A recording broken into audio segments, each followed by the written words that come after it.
Now that's box talk. Alright, dude. It's me, Z, and I believe Xbox has officially lost the console war to PlayStation before it has even begun.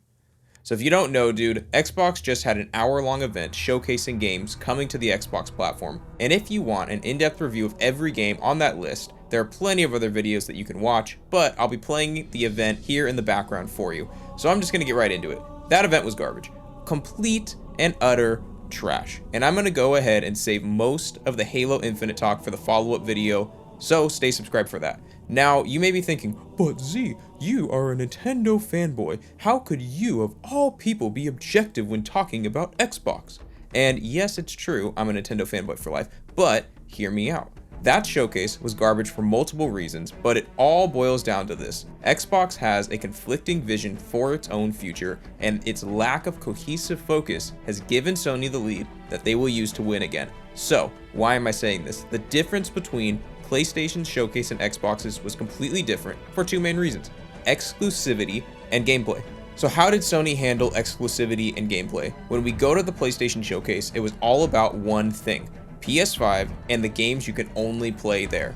They showed just about as many games as Xbox did, but the main difference was Sony had the sole focus of showing us what next gen looks like. And there were no games shown that you can play on both PS4 and 5. Everything shown was a reason to be excited for PS5, and each game was a sales pitch to pick a PlayStation 5 up, and you could tell by the way the games looked. All of the first party exclusives had amazing graphics, and never once did I think, oh yeah, that's doable on a PS4.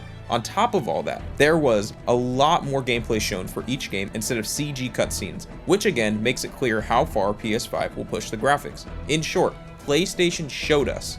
They did not just have to tell us. So, how did Xbox handle exclusivity and gameplay in their showcase? Well, in terms of exclusivity, Microsoft showed us that there's absolutely not one game that requires a person to buy an Xbox Series X at launch, or possibly at all. Every single game shown was either playable on PC or on Xbox One, in addition to the new hardware.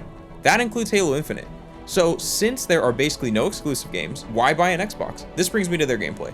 Other than Halo, there was none. All CG cutscenes and titles with no indication of what the game would actually look like, and from the little we did see, there was absolutely nothing that wowed or made me think, dang, I need to go out and get an Xbox Series X. The graphics on all of the games, including Halo, and I'm a Halo fanboy, looked like they could be run on current hardware, which they can. So then why am I saying that Xbox has a lack of cohesive vision? I say this because Microsoft has been talking a whole lot leading up to this event, saying that they have the most powerful console and that the games on the Series X will be mind-blowing and brain-melting and you need to get it now. But then, during the showcase, they backpedal, not only saying that you don't need the Series X to play their games, but none are exclusive to the console, and the graphics of the supposed powerhouse are being bottlenecked so the games can work on 7-year-old hardware. Xbox is trying to say that you need the Series X, but then, right after, shows us otherwise. This is just like the start of last console generation, where Xbox One was trying to be an all-in-one media device. We all know the story. PlayStation focused on just games. Microsoft had to scramble to get their focus straight, and it cost them the generation. And it looks like this time they will be repeating their same mistake. Xbox's plan of a unified platform where every game works on every console will end up biting them in the butt. So that's it, dude.